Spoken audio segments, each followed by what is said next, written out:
Welcome to the Retro Video Store Podcast.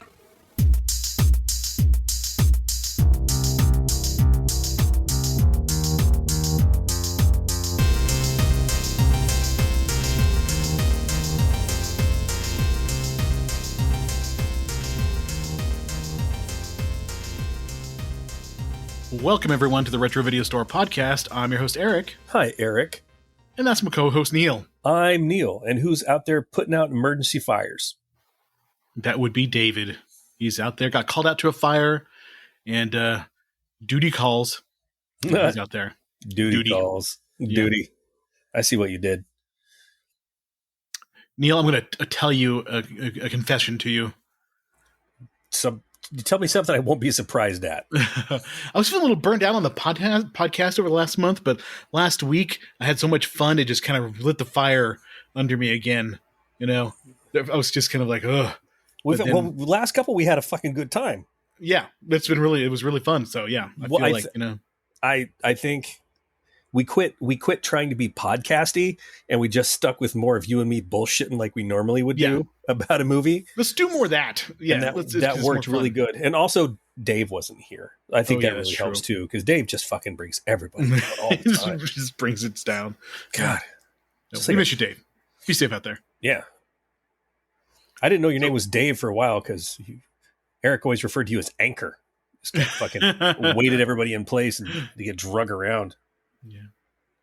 So what are we talking about today? We're talking about The Abyss from 1989. I have not seen this in a long time, and I've watched it 3 times in the last month. Yeah. I think I saw this. Well, did we go see this together? This was out right before I graduated. I think we may have, but I'm kind of suppressed it. Like maybe I thought it was boring the first time that I watched it. And I think maybe, well, before we jump into that, let's do what we always do. You know, let's talk about the extraneous things. Neil, what did you watch this week? So I went and watched Thunderbolts.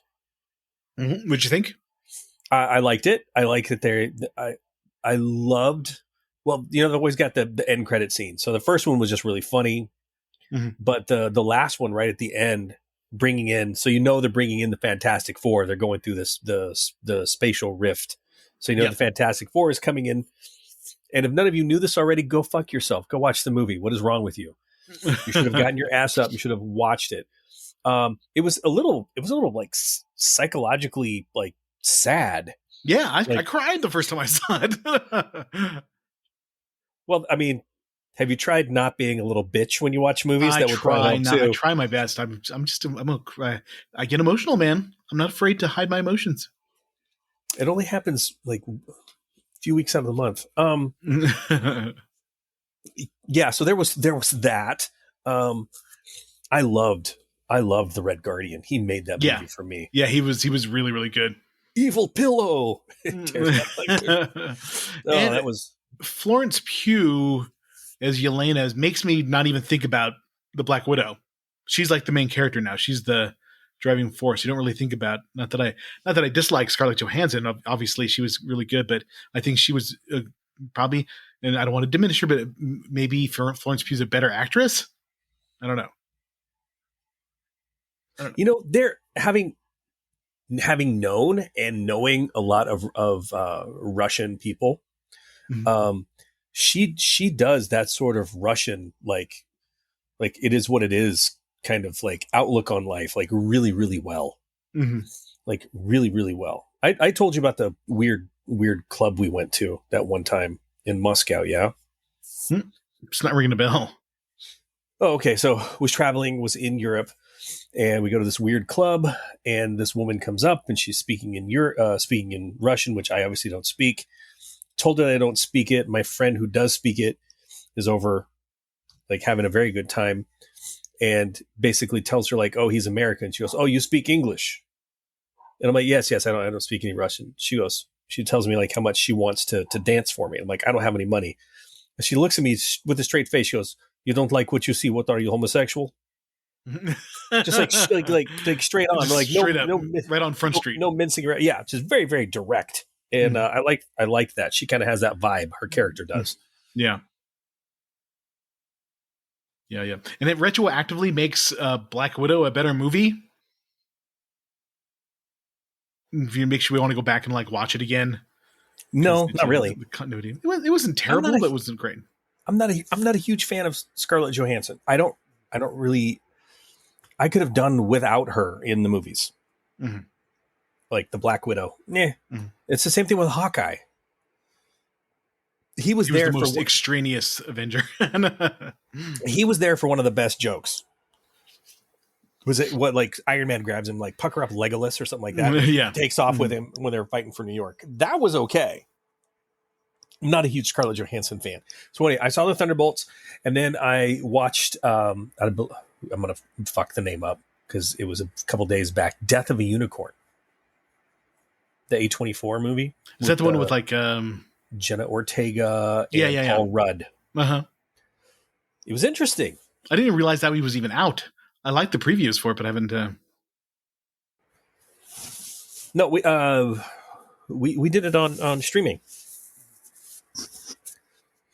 It's very interesting. I thought it gave off like strong 80s vibes.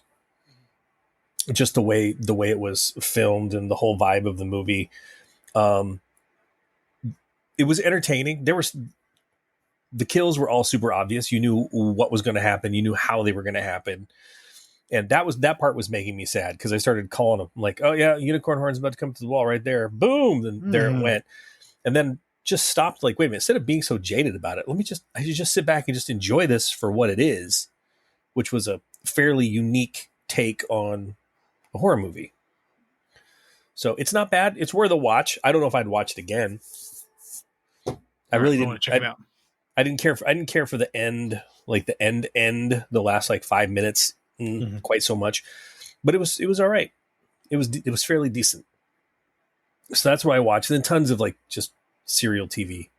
Yeah, it's really about movies wise. That's about all I did. And I know, well, and of course I watched The Abyss 1.5 times, not as many times as you. Yeah. All right. So start us off with that. You watched The Abyss how many times? 3 times in the last month. Yeah. Not just gearing up for this. This is what brought it 3 times, or you just? No, I watched it the first time, and I was like, "Shit, we need to do this movie." And then coincidentally, you mentioned it like the same week. Hey, we should do The Abyss and Event Horizon. I'm like, oh yeah, we should do The Abyss and Event Horizon. So it was kind of coincidental that you had brought it up almost within the same like 24 hours that I just seen it. So I was like, hell yeah, we should do that. That's the talented and lovely Mrs. Hamilton that did that. Yeah, you're welcome.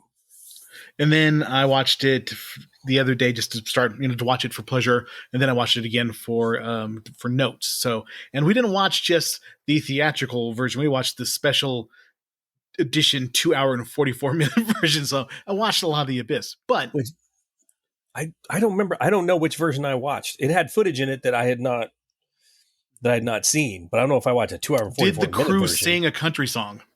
No. Okay, then you didn't watch the additional special edition. Wait. Oh, yeah, when they're towing the rig. Yeah, she's singing. They sing. Yeah. They sing some Linda Ronstadt song about white lines and stuff like that. And then did the aliens? Well, hold on. We forgot an essential question before we jump in there.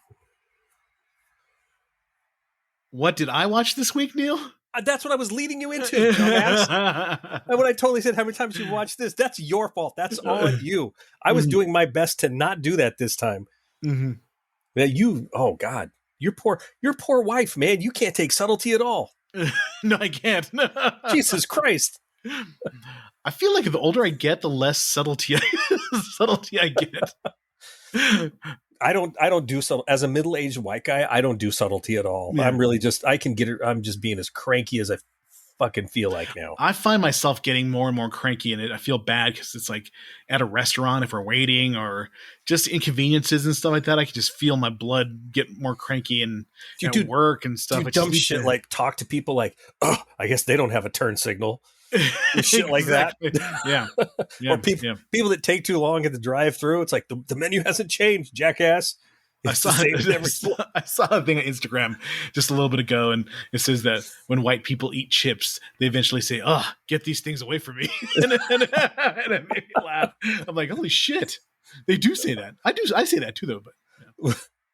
Oh, I was gonna send you something. I sent you that picture, but my wife sent me something about Hispanic existential dread that I was gonna send, and I was like, I don't know, man.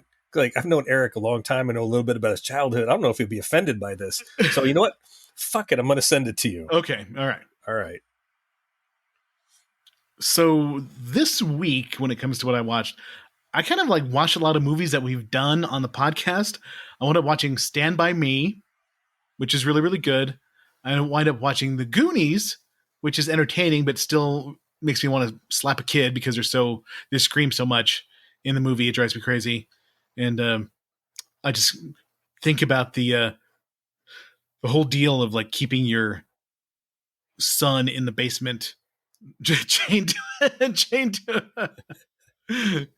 down there. You know, it's looking more and more attractive as the kids get older, doesn't it? It's going to cut down some costs. Yeah. There's another thing I saw on Instagram where like a lady said, "When my wife finally, decided to keep me around," and then it shows the like chunk going, "You're going to live with me now," and Sloth's like, that's true. But I started watching a really shitty movie because on Thursday I was sick, so I stayed home and I watched Stand By Me, and then right after Stand By Me was done, I started watching this movie called Camp Hell, and it's got like Jesse Eisenberg and Dana Delaney, and it's about this. It's like a movie that wants to be a elevated horror A24 type movie, but just misses the mark totally. About these conservative kids who go to this camp and one of them gets possessed and stuff. It's not good. It is not good. It couldn't even hold me. I watched the first hour because I was half asleep, and then I turned it off. I'm like, what the fuck is this? This is terrible. So it was bad. Not good. Yeah, so I think I'll just fucking skip that then. Yeah, skip it. Thanks for selling it. Yeah. Skip it. I'm excited for Bring Her Back. That looks pretty good. Have you seen the advertisement for A24's Bring Her Back? That looks scary as shit.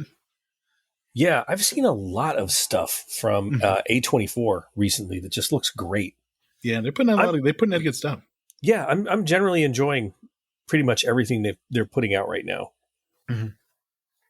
Oh, you want to know what movie we're doing next week?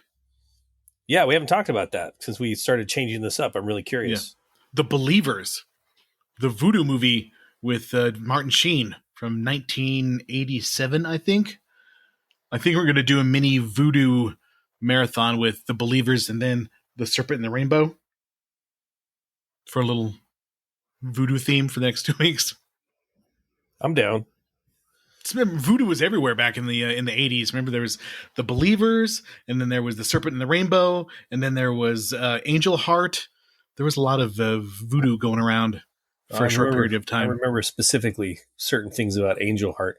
I try and remember this film. I do remember the poster, and I do remember the box for it. I think it's on Amazon Prime for free right now, but it is worth checking out. Well, that seems like fun. So let's talk about The Abyss. And you were talking about it earlier. Did we go see this together? We probably did, because it was August 9th, 1989. We were probably hanging out freaking every weekend, going to the movies all the time. And I think I remember watching this movie, and I had expected it to be more of like a underwater horror movie because Deep Star 6 and Leviathan came out that year, and that seemed to be like the trend. So I was expecting it to be kind of like an underwater horror movie, and I felt kind of disappointed by it, and then maybe kind of dismissed it for a long time until it started getting a reevaluation. And and just then I watched it again. I was like, this is pretty freaking good. And watching it on the 4K release, man, it looks brand new. And James Cameron spent some fucking money on this movie. Yeah, I will agree. We actually did talk about that a lot, that it looked really good, because I finally got a 4K TV, and then I upgraded my internet, dropped Xfinity, got AT&T, upped my internet game, saved some money too, folks. Oh, nice. Looked really, really good. And that was the thing we were talking about. Like this was 1989. The only special effect I wasn't really digging was when they were in the ROVs and you could tell that they were either green screened or projected onto the miniatures. Mm-hmm. That part was a little bit lame, but not too bad. But the 4K was on sale. You could rent it for $3.99 or buy it for $7.99 4K. And I'm just like, shit, I'll just buy the digital for $7.99. And it was good because I really don't like to buy movies digitally, but somehow I'm starting to do it a little bit more. I don't know. I just don't want the tactile. Because you have no room in your home.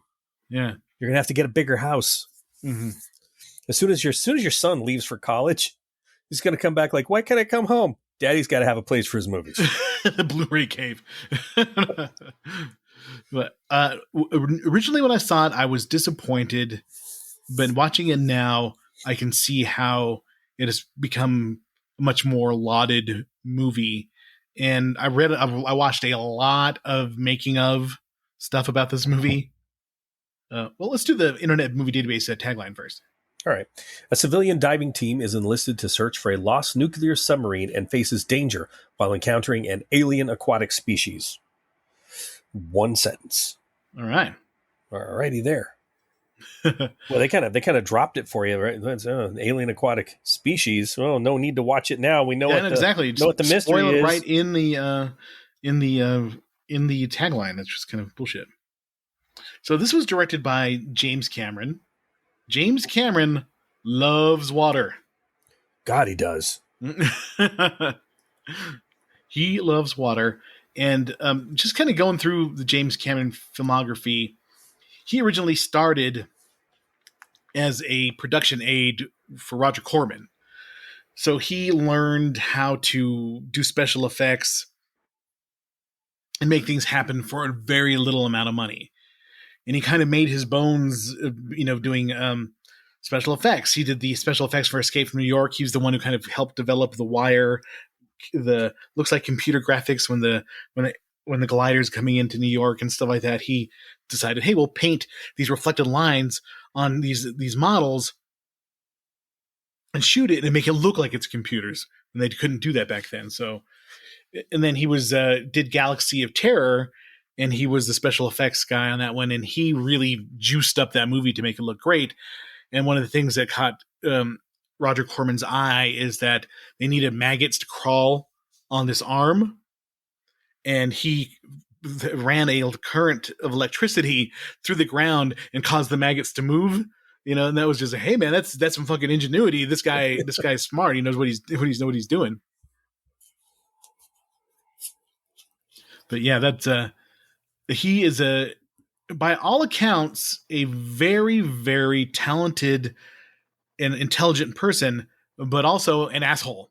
I don't know.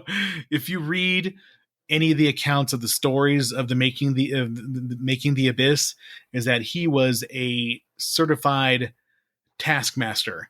And he wouldn't ask anybody to do anything he wouldn't do already, but he was working 70 hours a week and expected the same of his crew and of the cast. And he was just, basically drove Mary Elizabeth Mastrantonio insane, where she won't even talk about the movie. And then Ed Harris punched him in the face because he almost drowned doing the liquid oxygen, that liquid oxygen thing, and some other stuff. So it is full. They even made T-shirts where it looks like the Abyss, but it says the abuse that the crew, that the crew and the cast members would wear. Well, having watched a lot of James Cameron, especially for the podcast, I had to kind of put away. I was feeling a little bit snotty when I was watching it the first time. Mm. I was like, oh, fucking James Cameron. Oh, I bet it's going to be really blue. Bet you everything's going to be blue. Be so much goddamn blue everywhere. Oh, look, there's a bunch of blue everywhere. Going to be a lot of water. Going to be a lot of dripping. Going to be this particular angle. Oh, and his bad guys are going to be from the military, and they're all going to be the exact same way. It's like if the guy's not trying to nuke aliens, he's trying to dig unobtainium out of a planet somewhere. Yeah, he's consistent in his storytelling. Yeah, it just changes location. But for the life of me, that is why I do not want to watch that Avatar Book of Water. Like I've already seen enough underwater special effects, my guy. And I will say, this is one of the things I wanted to talk about is the wasted potential of James Cameron, in my view, is that once he got in the Avatar mode, he could have made like 3 or 4 other amazing films during this time, but he's stuck doing this. And it's like he's going to be his legacy is finishing these Avatar movies, and they're not even that great. Technically, the first one is amazing. I mean, it is. I mean, if you saw it in IMAX 3D, it was beautiful. But it's basically Dances with Smurfs. You know, I think they talked about it. A little too tall for Smurfs. Was it in South Park or something? They basically said it was like, you know, the Dances with Wolves with giant furry aliens, where the noble white man becomes part of the tribe and leads the way.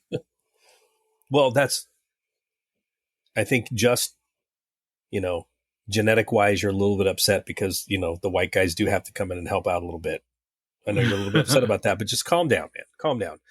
But yeah, and I really came into this watching it just so pissy and snotty, and then second time through was like, wait a minute, I just need to watch this and think about how fucking fun this movie was. I didn't go in thinking it was going to be a horror movie. Cause I know what was it? It was Leviathan that was so damn good. I enjoyed the hell out of that. It had the guy with the great voice. Did the Gargoyles was in. Peter Weller is in. No, not Peter Weller. So the other one, God damn it. Mm-hmm. Too many underwater movies from the 80s. But then after that, and just started kind of watching the movie and seeing how it was put together, and just the damn special effects. So cool. Well, he's a freaking genius. I mean, he helped design like the underwater cameras and the housings and stuff, everything like that. He did that same thing for Titanic. He developed, him and his brother, I guess, is super smart as well. They developed all this tech that they needed to film underwater, and so he's a brilliant guy. His brother's in the movie. Yeah, which is the corpse with the crab comes out of his mouth. Anyway, I think that watching this movie, my initial disappointment, I was kind of bummed out about it, and I just kind of ignored it. And then Terminator 2 came out, and I'm like, oh shit, that was like a proof of concept. Yeah, the abyss water, little water snake thingy was like a proof of concept for Terminator. And Terminator 2 is still one of the greatest sequels of all time. He's really good. Aliens and Terminator 2. And the original Terminator. I mean, he's done so well with those that one thing that I really like about him is that he does a good job of setting up the space that the movie's going to they're going to happen in, where people are walking, and he's got steady cam shots, and you're kind of like unconsciously absorbing the layout of everything because it's going to play in later. Just like Ed Harris's wedding ring plays into something later, or he's just kind of good at like setting the stage for shit to happen later. So I really liked that his hand stayed blue for the whole rest of the movie. But I purposely paused, and after Michael Biehn was slicing up his forearm, like when they're fighting in the moon pool, his forearm's fine. Oh. But Ed Harris, you're going to keep that blue hand, buddy. So this was released on August 9th, 1989. So I was 16 years old when this movie came out. Budget of $70 million. Box office of $90 million. So this wasn't a huge hit. It barely made back its budget and was considered a commercial disappointment initially, but then had gained a cult following and kind of revaluation later. This thing was always on TV, though. Yes, that is constantly true. On. Constantly. The Sci-Fi Network played The Abyss all the time. TBS, TNT, those basic cable channels. If they needed like 4 hours to kill, well, we're putting the Abyss the Abyss on. It was on all the time.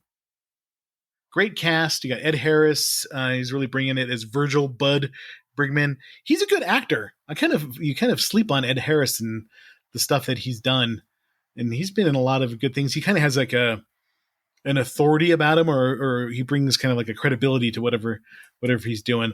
I just remember him in like The Right Stuff and in other movies where he just kind of you just believe Ed Harris and whatever he's bringing to the table. I think he's a good actor. He was great. He was pretty ripped for this movie. He was great in Radio. Yeah. And have you ever seen Pollock? Yes, I have seen that one a long time ago, but he was good in that. And good in that as a really good in Pollock. And those are the only ones that like really kind of come to mind. So he's been in the Swing Shift with Goldie Hawn and Kurt Russell. I remember that one. He was Patsy Cline's husband in Sweet Dreams. I remember that. It used to be on HBO all the damn time. Oh, The Right Stuff. The Right Stuff. Mm-hmm. Yeah, played John Glenn in that movie. He was in Creep Show, the original Creep Show, doing his funky dancing. Yeah, he's in the Father's Day segment where he's the one who gets the grave that smashes him. Like telepathically gets smashed with the grave in that one. He was in Gary Glenn Ross. Good stuff. So yeah, he's a good, solid actor. And Mary Elizabeth Mastrantonio, she's pretty good in this movie. She was in a lot of stuff in the 80s. Michael Biehn, awesome in this one, playing the guy who gets the underwater madness instead of space madness. He gets the underwater madness. Breath, football leather. There are similarities between Event Horizon and The Abyss. That the crew of on The Abyss has to go help a rescue a submarine, but in Event Horizon they got to rescue the spaceship. And there's a few little things that maybe the guy who directed Event Horizon's like, hey, let's do this. There's a few little themes going on in there. Chris Elliott is in this movie for a few seconds. I used to love. Remember when he was on Letterman, like when Letterman first started, and he would just come out and do like weird freaking characters and stuff like that. Remember Cabin Boy? Cabin Boy. Yeah, remember Cabin Boy? You're one of them fancy lads. And then he was in Schitt's Creek. Mm-hmm. He was in the movie TV show Get a Life. I think it was Get a Life. Get a Life. You want to hit us with the critical consensus? Sure. All right. Rotten Tomatoes. It's got an 89% approval rating. That's based on 55 reviews. It's an average of 7.4 out of 10. And the critical consensus is the utterly gorgeous special effects frequently overshadow the fact that The Abyss is also a totally gripping, claustrophobic thriller, complete with an interesting crew of characters. On Metacritic, the film has an average score of 62 out of 100, based on 14 critics indicating generally favorable reviews. The reviews failed therein. Good God. Time for reading glasses. The reviews tallied therein are for both the theatrical release and the special edition. Audiences polled by CinemaScore gave the film an average rating of A- on an A to F scale. David Anson of Newsweek summarized the theatrical release, wrote, "The payoff to The Abyss is pretty damn silly. A pretentious machina that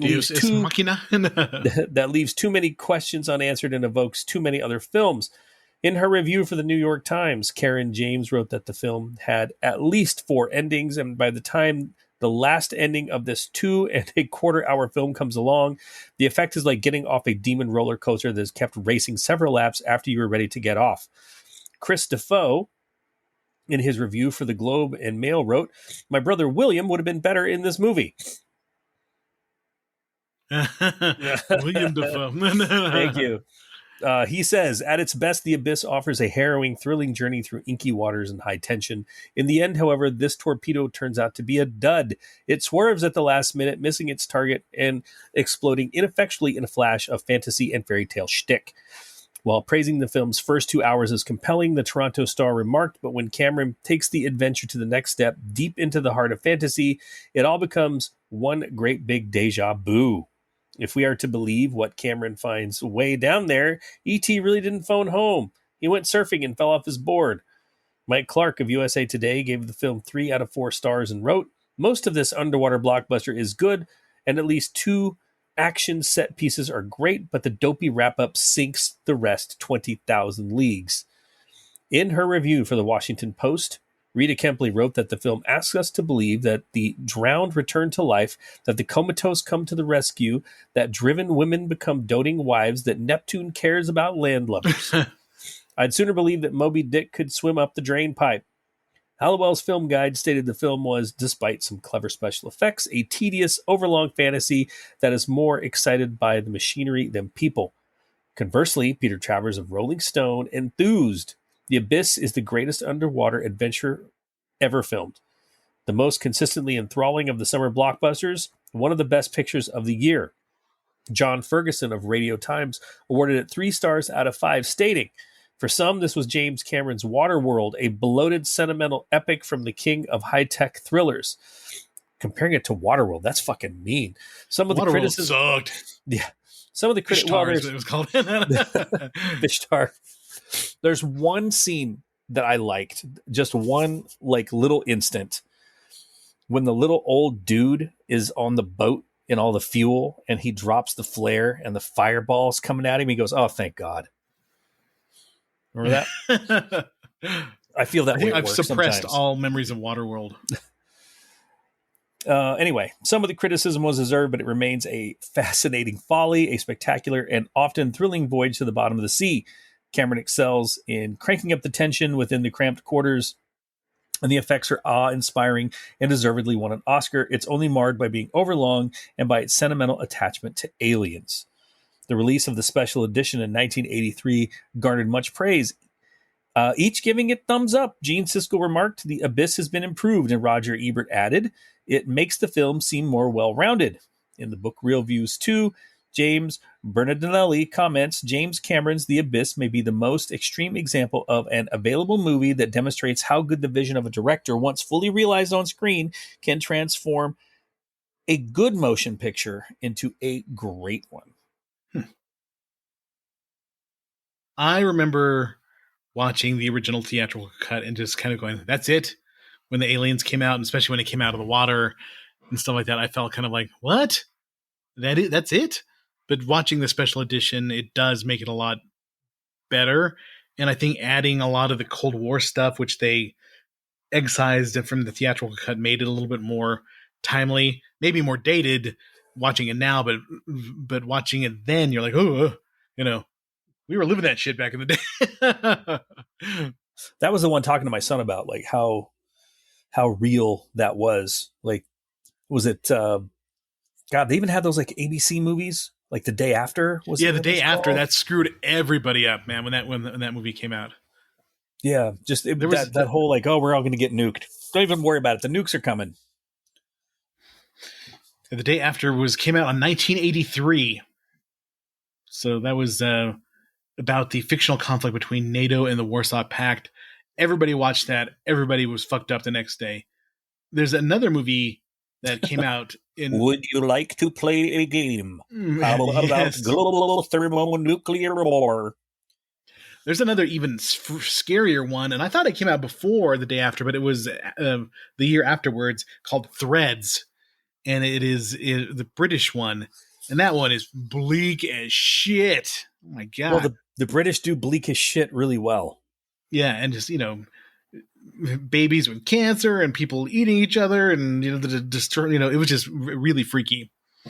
Yeah, for you, all you young whippersnappers out there, if you're listening, maybe not. The Cold War was real. I had a fear of nuclear war in the back of my mind from the time I was aware of it, from like 8 or 9 years old until the wall came down in Berlin, where that's when it felt like they let the air out of the Cold War. But Mr. Gorbachev, tear down this wall.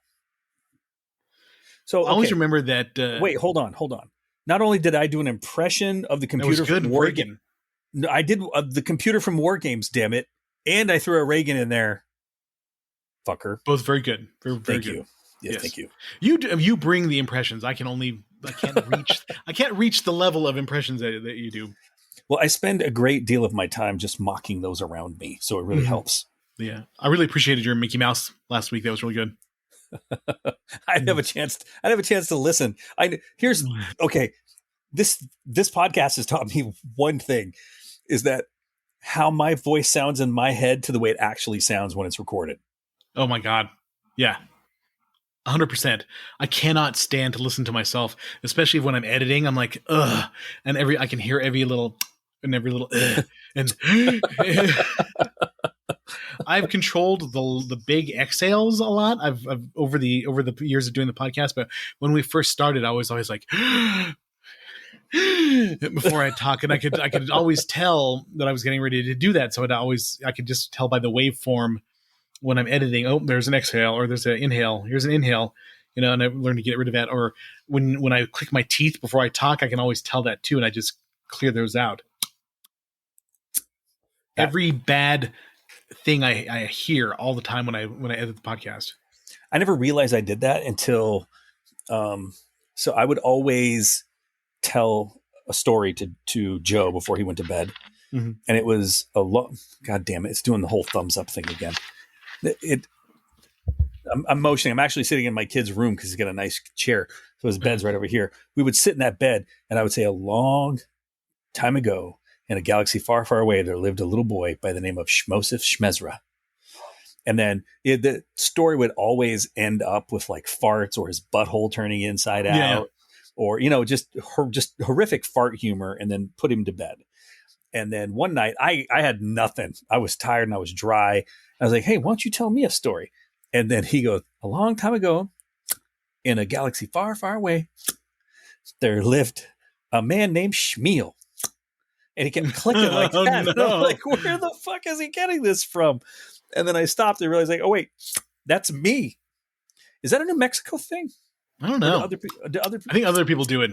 I hear it. All right. Well, I know it's a bunch of shit. When you would read or come up with stories for Joe with, lots of fart humor, we'd always read the Berenstain Bears books. Yeah. And I'd always alter them. When Brother Bear got an F, and I always would alter it up in the middle and go, and Papa Bear pulled out his belt and started beating Brother Bear just to kind of throw Andrew a curveball, and I'd always make him laugh. He just threw a beating on him. I love it. There was one where wait, I want to know. Okay, please.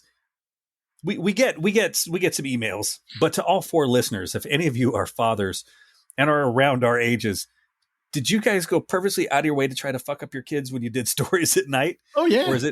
Or is it? I wonder, is it just us? Because I know us. I know our sense of humor. I know the way we operate. But I wonder if other people do that too. Well, you initially read the story straight and normal, but then after the 20th reading of it, then you decide to embellish a little bit, like the Berenstain Bears and the Truth, where the kids broke the vase and Papa Bear gets mad. And I always used to go, up to your room, and then act as Papa Bear. I'm gonna beat you. Brother Bear ran around the room, but Papa chased him with a belt. We're the best. We're fucking great dads. Great dads, yeah. We're the best dads ever. How weird is it that we are not only grown adults and role models, considering our respective, jobs, but we're parents. We're in charge of making other people. This is weird to me still. Yeah. Mm-hmm. I know us. They'll be adults pretty soon out in the world in a couple years. So shit. Yeah. My kid still can't cook. I got to work on that. Andrew can make himself a grilled cheese sandwich. Yeah, he can make himself scrambled eggs. We got nuggets. We got scrambled eggs. We got toast. But cooking up a piece of meat or just making a hamburger patty, we got to work on that. Yeah, kind of need to do that too. So there's a few things in The Abyss that always stand out to me, and there's the major parts of the movie. One is when the crane collapses. I always remember that part really distinctly, and just also, I mean, at the beginning, just how cool everything looked. You kind of take for granted everything that's going on underwater, and not realizing what those mining, I mean, the oil drilling platforms do, and how impressive they are. And and one thing that Cameron does really well is that he captures the dialogue and maybe the lingo and other things that go on in the kind of stuff, and it kind of gives it a little bit of authenticity. He's got good banter. Yeah, good banter. That's a good way to put it. Yeah, he's definitely good at capturing that. Sometimes it gets cliched, like in Avatar. It's just like, ugh. Unobtainium. Jesus. It's such a sticking point with both of us. Yeah. How old is James Cameron now? I have to look now. He's got to be pushing it. He's 70 years old. So he's probably not hip with the lingo of the other kids right now. At 70. Neither am I. I don't know what, didn't know what Riz was. I had to look that up. No, you wouldn't go Riz up your wife? Yeah. Well, once I go, oh, charisma. Yeah. Okay. Riz. Yeah. Riz, yeah. You got to get, yeah. Skibbity toilet. Don't know, Oh, God. Mid. What is mid? That's mid. All facts, no machine. Mm-hmm. So you're not giving off on a work story. You're not giving off main character energy right now. No, I'm not. Yeah, is it Sigma? Is that Ohio? It's so Ohio. Have you been? I've never been to Ohio. It fits, man. Of all the lingo that you hear, like, okay, charisma, Riz, get that. But when they say Ohio, fucking A, that's right on the money. Whoever came up with that, they should not have to pay taxes. Mm-hmm. So things I remember the most is the crane collapsing, the beginning where you see how cool everything looks, and the little mini submarines, and then the little remotely guided things are doing. It looks really, really freaking cool. And then I remember Michael Biehn getting underwater madness as a Navy SEAL. And he bulked up. The hand shaking. He bulked up. He looked pretty, pretty big for that. He wasn't like jacked, but he looked like he could, SEAL fit. Yeah, SEAL fit. Yeah. Who's gonna carry the boats, Eric? Who's gonna carry the boats? Mm-hmm. Not me. The another thing is the CPR scene. I remember that. I mean, when he's just giving Lindsay CPR, I remember that very distinctly. Slapping the shit out of her. You live, And then, what other scene comes into your mind at the beginning, near the beginning of the movie, that just freaked you out? The rat in the liquid oxygen. Oh, I didn't think about that as the beginning of the movie. The scene that freaked me out. Okay, I fucking hate the concept of submarines. I can't swim. You would never get me on a submarine. I've been on a boat a few times, and the whole time I'm sitting there thinking, I'm like, all right, I'm going to be dead soon. This thing's going to capsize. We're super far away. No one's ever going to find us. The ocean is huge. I can't swim. This life vest won't do shit. And then these guys are stuck in this metal tube at crushing, depth. It's freezing outside. That always freaks me out because 99% of the time you got a submarine in a movie, those guys are dead. Yeah. Those guys are dead. And then you got basically a whole moving building under the water. Some of those guys are going to die too. And I'm kind of claustrophobic, so getting inside a submarine would freak me out. If I'm underground anywhere, like if you do mine tours and stuff like that here, I freak out about being underground. That that's just not a comfortable thing, knowing that what if everything collapses and we die.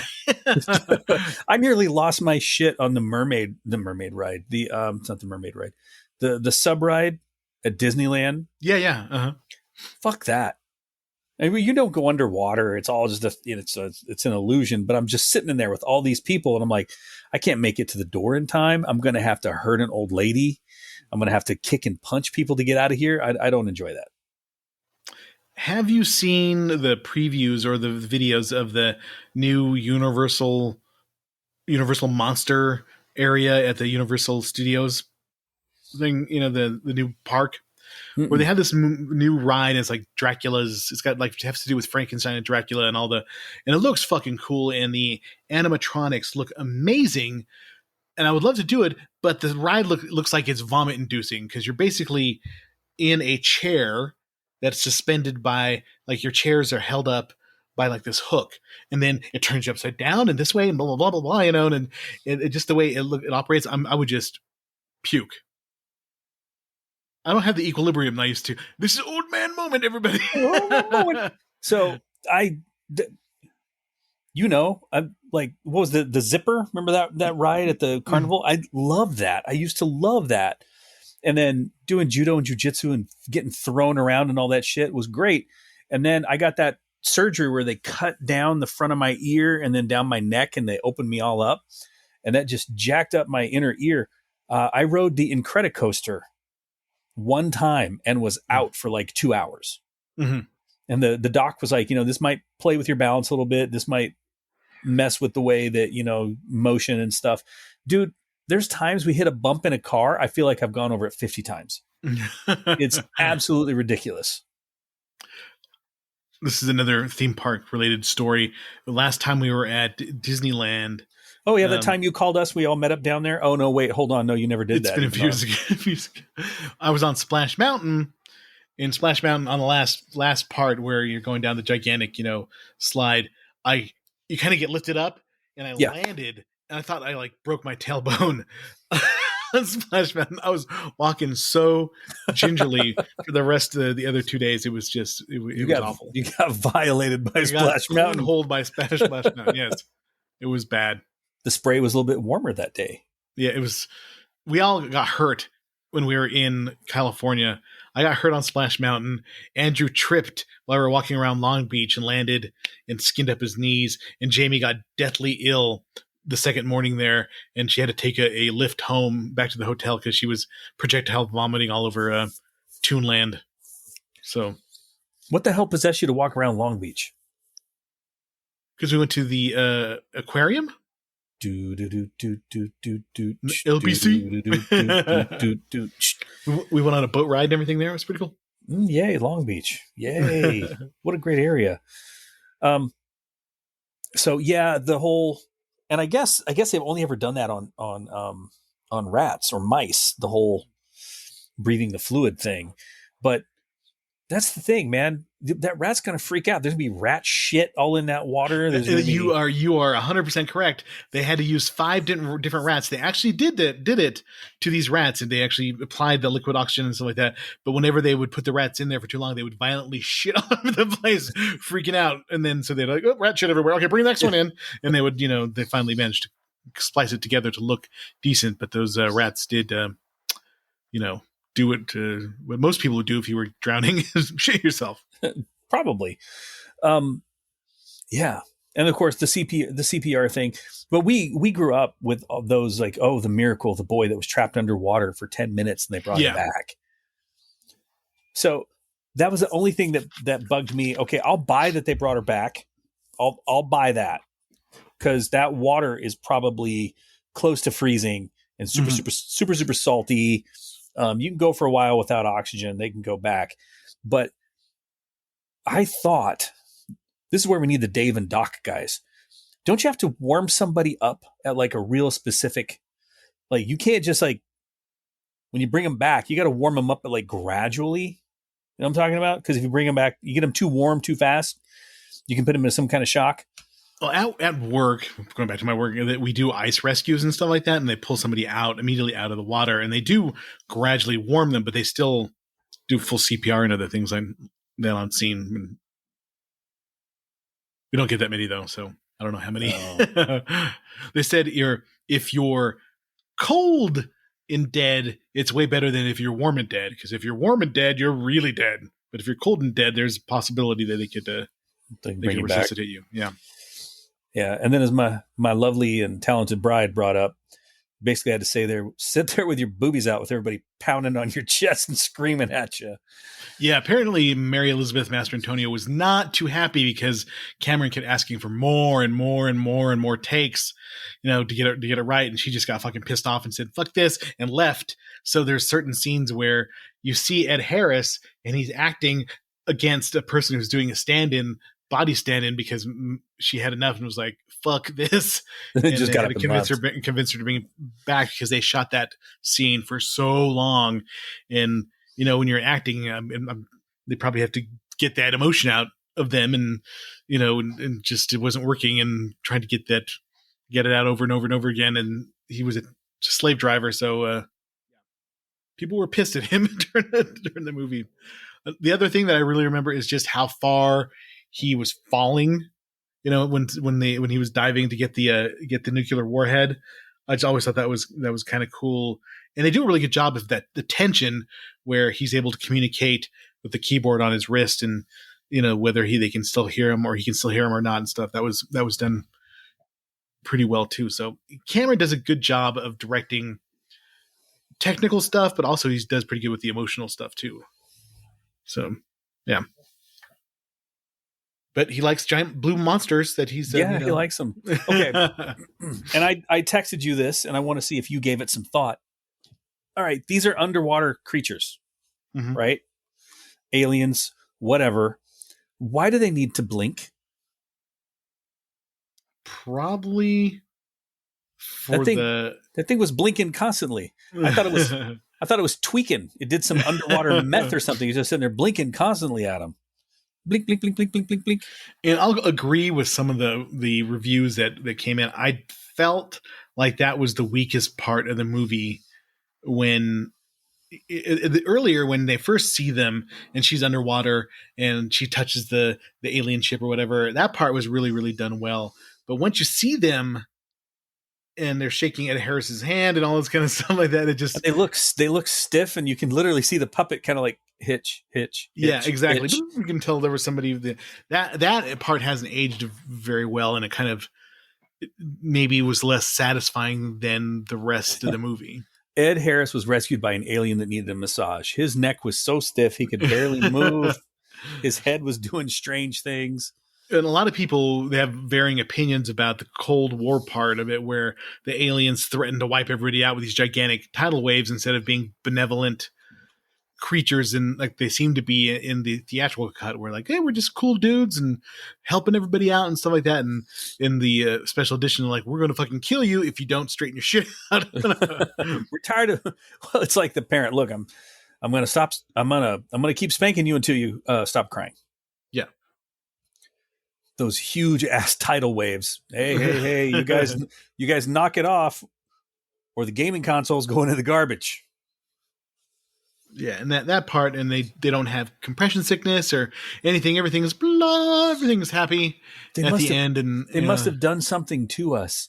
I think they played the alien card a little bit too much. Yeah, that was the only part that I found disappointing. Way less disappointing in the special edition than in the original one, because in the original one, when the aliens came out of the water, I was like, "That's it," because they look so awesome underwater with glowing and everything like that, and when they came out in the theatrical version, it was very kind of a letdown. And they had those pillars looked way bigger underwater. Yeah. Mm-hmm. And it looks like did the change in pressure somehow, less pressure, it shrunk. I don't get it. It made the scale and then different. All the poor aliens, they're coming in. They got these kick-ass tubes and stuff they're flying through, and then all of a sudden they're all huddled up into one, like in one guy's room. Like, Bob, we're gonna hang out here while we talk to these guys and scare the shit out of them. Yeah.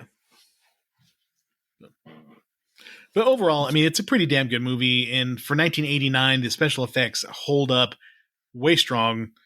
The 4K version, you can see how much money was put into this movie, which went like $14 million over budget. They said they were like, the execs at Fox were like pulling their hair out trying to get Cameron to finish everything because he took so long and was such a, so precise in everything that he wanted that they basically were like, fuck this. We're just going to, give us the movie and we're going to release it whether it's finished or not. So Can we bring up the elephant in the room? yes. Okay, the SEALs headband.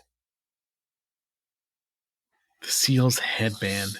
Yeah, when things started to get real, Mhm. and he got the gun, and he shows up, and he's wearing the black headband. You know what I'm talking about? Yeah, I do now. I didn't really focus on it.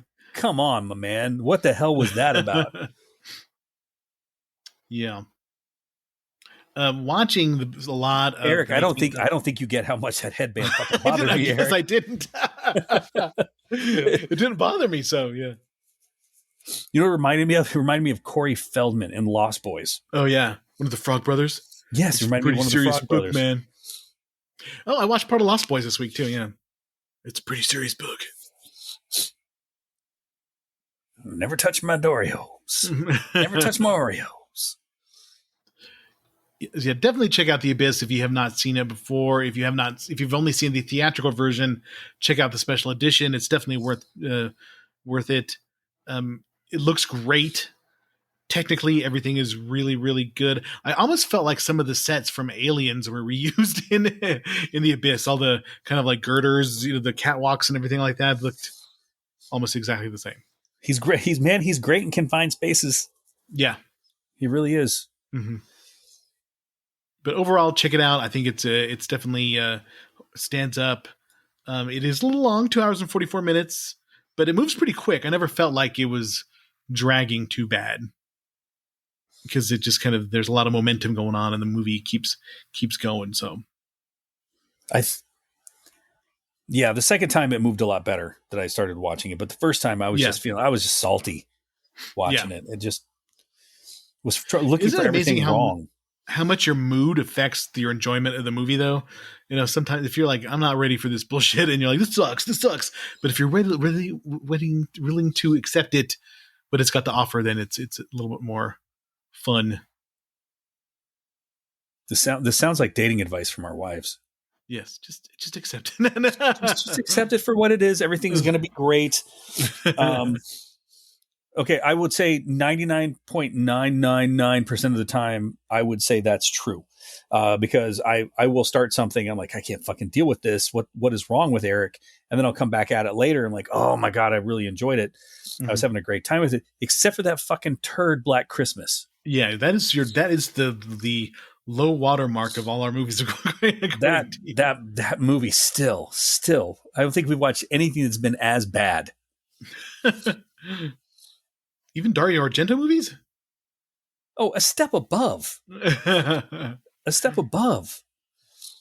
That's at funny. Least, he's trying. He's got the artsy and the fartsy. At least he's trying to do something. But that movie, just with the asthma and the point of view and then the stupid oh my God. You hate point of view killers. Dude, there is almost no reason for POV. Especially if it's a human. Mm-hmm. Like, oh, you're going to experience this through the eyes of the killer. I don't want to see it through the eyes of the killer. I want you to show me. Mm-hmm. Just show me the whole thing. I don't want to see that. So there's no need. Well, next week we're going to do The Believers. If you're into voodoo movies from the 80s with Martin Sheen overacting like crazy, check it out. It's very good. Not very good. It's good in a sense that it is very entertaining. I wouldn't say that it is like, a masterpiece, but it is definitely an 80s voodoo movie, voodoo horror movie. I'm really curious what time this was and if Martin was like addicted to anything. He may have been. Because the more like 87. Yeah, the more gacked out an actor is when they start swinging for the fences like this, the more fun. Chewing the scenery. And this early Jimmy Smits, and he is also fucking just going for it. No, the director never said, pull this, can anybody dial this back? Let's dial this back. But we'll talk about it next week when you check it out. So check us out. If you want to send us an email, rvspodcast222@gmail.com. We're back on Instagram and Facebook. I got off my ass and actually posted and stuff this week, which was, I think that, my enthusiasm is back a little more warm for the podcast. Sometimes, the numbers were kind of sad, and it made me sad. But the numbers are getting good, they get better. So thank you everybody for listening.